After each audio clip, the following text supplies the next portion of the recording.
Medyo dry na siya.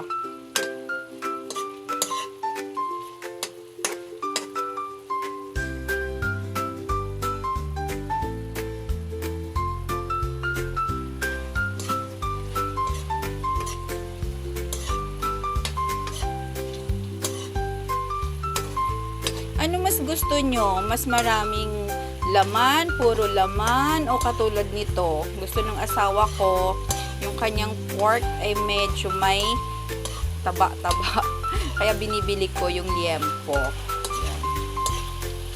Yan siya, nagmamantika na siya.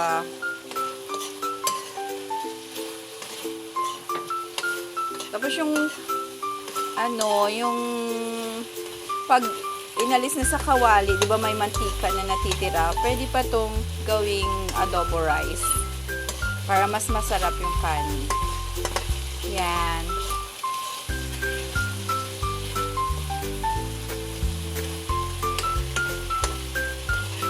Okay. Pwede na to.